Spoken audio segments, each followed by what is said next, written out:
नमस्कार। आज आपण सामान्य विज्ञान या विषयामधील सजीव सृष्टी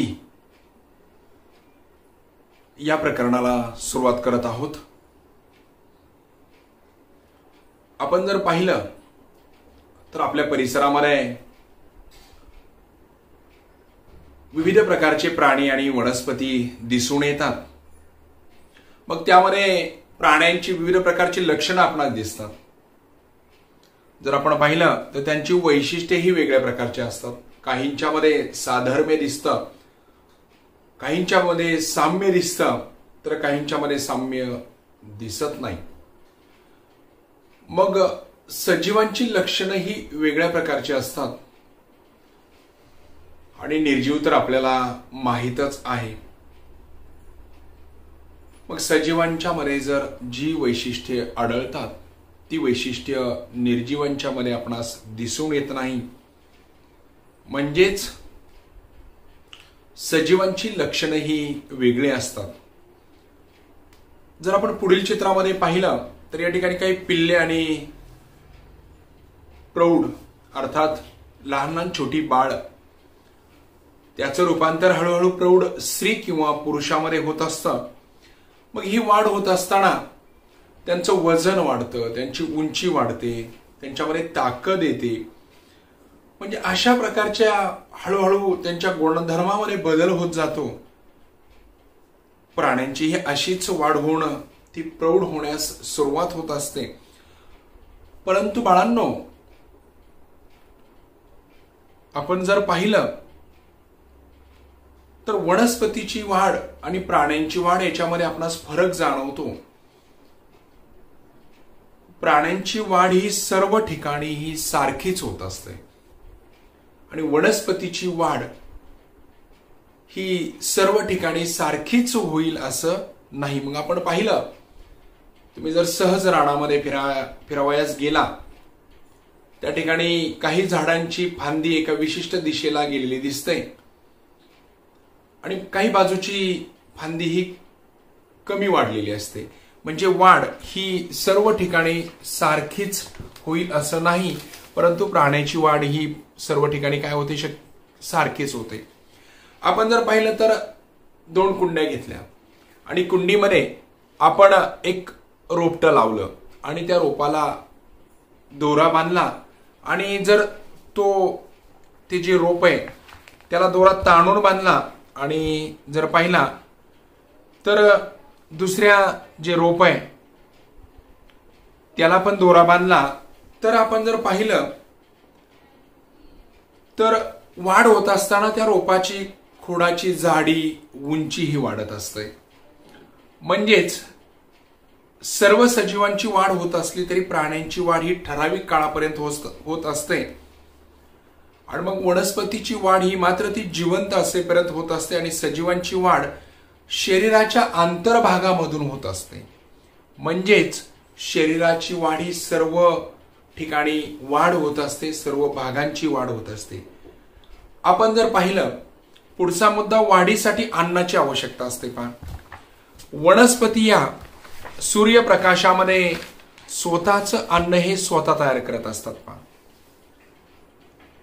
जमिनीतील पाणी, पोषक द्रव्य आणि हवेतील कार्बन डायऑक्साईड यांच्या मदतीनं प्रकाश संश्लेषण क्रियेमध्ये वनस्पती हे अन्न तयार करत असतात। मग या क्रियेमध्ये वनस्पती काय करतात, ऑक्सिजन हा वायू बाहेर टाकत असतात, जो मानवाला श्वसनासाठी आवश्यक असतो। मग वनस्पतीमधील हरितद्रव्यामुळे त्या प्रामुख्याने कोणत्या रंगाच्या असतात, हिरव्या रंगाच्या असतात। कोणत्या रंगाच्या असतात, हिरव्या रंगाच्या असतात। आपण जर पाहिलं तर प्राण्यांच्या मध्ये अशी हरितद्रव्य असतात का, नाही। प्राणी स्वतःचे अन्न स्वतः तयार करतात आणि आपण काही प्राणी पाहिले तर ते स्वयंपोषी असतात आणि काही प्राणी पाहिले तर ते परपोषी असतात। मग आपण पाहतो आपल्या आजूबाजूला विविध प्रकारचे प्राणी दिसतात। मग गाय असेल, शेळी असेल, मेंढी असेल किंवा इतर प्राणी असेल, घोडा असेल, कोंबड्या असतील, ह्या काय करत असतात, आपल्या परिसरामधील गवत खात असतात। मग दुसरे प्राणी पाहिले आपण जंगलामध्ये आढळले. कोणकोणते प्राणी जंगलामध्ये आढळतात आपणास? वाघ असल, सिंह असल, हे जे प्राणी असतात हे हिंस्र प्राणी असतात. कोणते असतात? हिंस्र प्राणी असतात. मग हे इतर प्राण्यांची शिकार करत असतात आणि त्यावरती आपली उपजीविका भागवत असतात. आपण जर पाहिलं अन्नग्रहण आणि त्यामुळे वनस्पतीची वाढ होत असते, हे सजीवाचं महत्वाचं लक्षण आहे. पुढचा मुद्दा आपण जर पाहिलं तर श्वसन.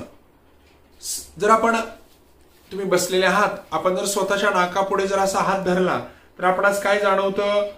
किंवा आपण छातीवरती असा हात धरला तर काय जाणवतं?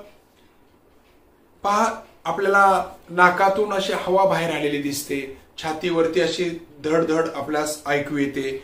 किंवा आपण आपल्या घराच्या बाहेरील बाजूला झोपलेला कुत्रा पाहिला असेल, त्या कुत्र्याचं पोट काय होतं? नेहमी खालीवर होत असतं. म्हणजेच त्या ठिकाणी श्वसन ही क्रिया चालू असते. पहा, मानव जर पाहिलं तर नाकाच्या साहाय्याने श्वास घेतो आणि मासे पाहिले तर त्याला कल्ले असतात. कल्ल्याच्या मदतीने तो काय करत असतो? श्वास घेत असतो. मग आपण पाहिलं मासा, साप, उंदीर, आळी, झुरळ अशा प्राण्यांच्या मध्ये सुद्धा काय असते? ठराविक इंद्रिय असतात आणि त्याचा उपयोग श्वसनासाठी होतो. आणि वनस्पतीमध्ये खोड असेल, पानावरील सूक्ष्म छिद्रावाटे ते काय करत असतात? श्वसन करत असतात. श्वसन हे एक सजीवाचं महत्वाचं लक्षण आहे. पुढचा मुद्दा पाहणार आहोत, उत्सर्जन. सजीव काय करत असतात? स्वतःच्या शरीरामधील निरुपयोगी पदार्थ बाहेर टाकत असतात. त्यांना काय म्हणायचं? उत्सर्जन. मग आपण पाहिलं आपल्या शरीरामध्ये न पचलेला जो पदार्थ असतो तो शरीराच्या बाहेर टाकला जातो. आणि वनस्पतीमध्ये सुद्धा पहा, काही वनस्पती विशिष्ट ऋतूमध्ये त्यांना पानगळ होत असते आणि मग ती पानगळ सुद्धा काय होत असते? एक प्रकारचं ते उत्सर्जनच असतं. आता म्हणजेच उत्सर्जन हे एक सजीवाचं महत्वाचं लक्षण आहे. पुढचं लक्षण पाहणार आहोत आपण, चेतना, क्षमता व हालचाल. चेतना क्षमता म्हणजे एखाद्या चेतनेला प्रतिसाद देणे. आपण बसलेलो आहात आणि अचानक जर एखाद्याने आपल्याला असा जोराचा फटका मारला तर आपण लगेच आपल्या चेहऱ्यावरती किंवा आपले हावभाव बदलतात. म्हणजे त्या चेतनेला आपण काय करत असतो? प्रतिसाद देत असतो. आपण जर लाजाळूचं झाड पाहिलं, कशाचं झाड? लाजाळूचं. त्या लाजाळूच्या झाडाला जर आपण स्पर्श केला तर लाजाळूच्या झाडाचे काय होतात? पाने मिटतात. किंवा आपल्या डोळ्यावरती अचानक एखाद्याने अशी बॅटरी लावली तर आपले डोळे जे असतात ते काय होतात? लगेच बंद होतात. किंवा आपल्या अंगाला जर एखाद्याने टाचणी टोचली तर काय होतं? त्या प्रकारची प्रतिक्रिया आपण काय त्या ठिकाणी देत असतो.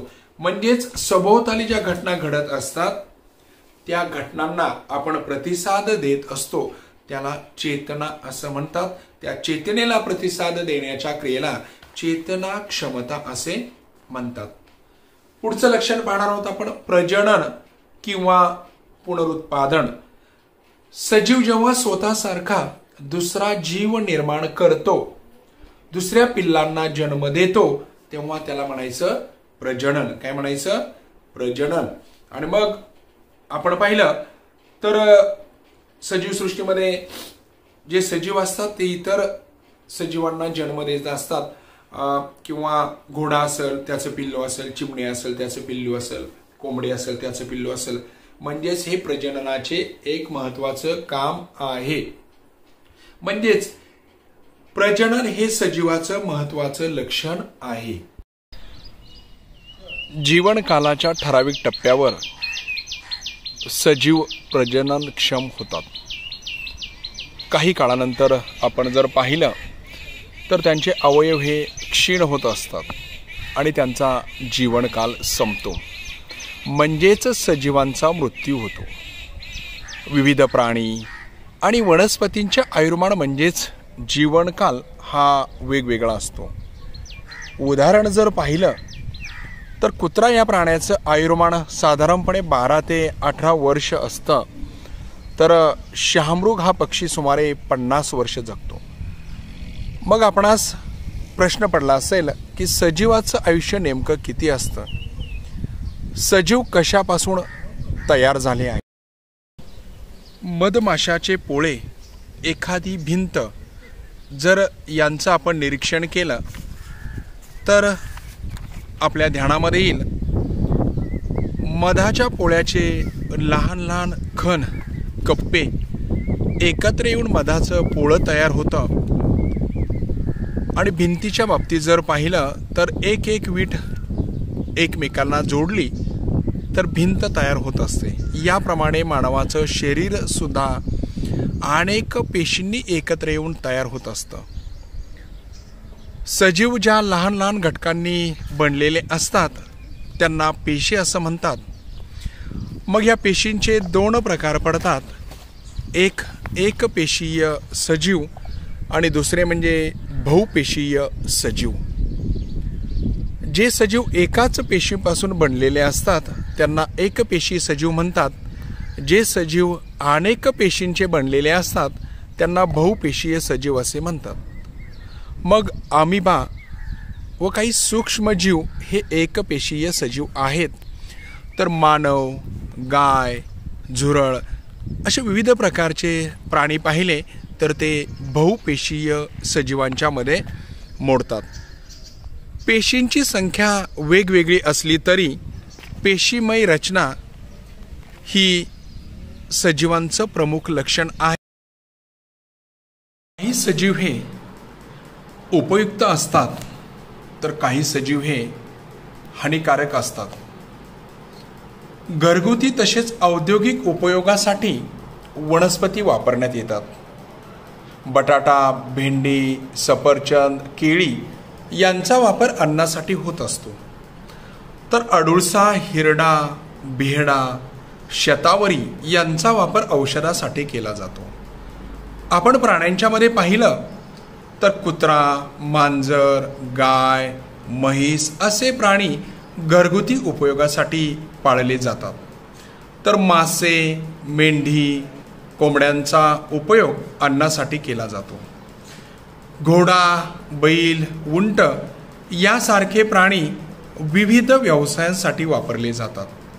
जर आपण अपायकारक सजीव पाहिले तर आपल्या सभोवताली असणाऱ्या काही वनस्पती, काही प्राणी मानवाला अपायकारक असतात. उदाहरणार्थ डास, माशी यांच्यामुळे रोगाचा प्रसार मोठ्या प्रमाणावर होतो. झुरळे, उंदीर, घुशी हे अन्नाची नासाडी करतात. तर जंगलातील हत्ती मानवी वस्तीमध्ये जर शिरला तर मोठ्या प्रमाणावर नासधूस करतात. प्राण्यांमध्ये काही वनस्पती अपायकारक ठरतात. उदाहरण जर पाहायचं ठरलं तर गाजर, गवत, अमरवेल अशा काही वनस्पती अपायकारक आहेत. तर शेंगा, अळूची पाने यांना जर आपण हात लावला तर हाताला खाज सुटते. आणि कण्हेरी, घाणेरी या वनस्पतींचा जर वास पाहिला तर तो उग्र असतो. आणि धोत्रा ही वनस्पती विषारी असते. म्हणजे अशा प्रकारे जर आपण पाहिलं तर काही सजीव हे उपयुक्त असतात तर काही सजीव हे अपायकारक असतात. विद्यार्थी मित्रांनो, आपण आज या पाठामध्ये सजीवांची लक्षणे अभ्यासली. वाढ होणे, श्वसन, उत्सर्जन, प्रजनन, चेतना क्षमता, हालचाल, ठराविक आयुर्मान, पेशीमय रचना ही सजीवांची लक्षणे आहेत. आपण पाहिलं प्राण्यांची वाढ ही ठराविक कालावधीपर्यंत होते आणि वनस्पतींची वाढ मात्र त्या जिवंत असेपर्यंत होत राहते. श्वसनासाठी प्राण्यांमध्ये ठराविक अवयव असतात. तर वनस्पतींचं जर पाहिलं तर खोड व पानावरील सूक्ष्म छिद्रांवाटे वनस्पती श्वसन करतात. शरीरातील निरुपयोगी पदार्थ बाहेर टाकण्याची क्रिया म्हणजे उत्सर्जन. स्वतःसारखा दुसरा जीव निर्माण करण्याची क्षमता सर्व सजीवांच्या मध्ये दिसून येते. चेतनेला प्रतिसाद देण्याच्या क्षमतेमुळे सजीवांच्या मध्ये हालचाल होते. सजीवांचा जीवनकाल हा ठराविक असतो. त्यानंतर ते मृत पावतात अनेक प्राणी, वनस्पती आपल्याला दैनंदिन जीवनामध्ये उपयोगी पडतात, तर काही प्राणी व वनस्पती आपल्याला अपायकारक ठरू शकतात. सजीवांचा लहानात लहान घटक म्हणजे पेशी. अनेक घटकांचा अभ्यास आपण या प्रकरणामध्ये केलेला आहे. धन्यवाद.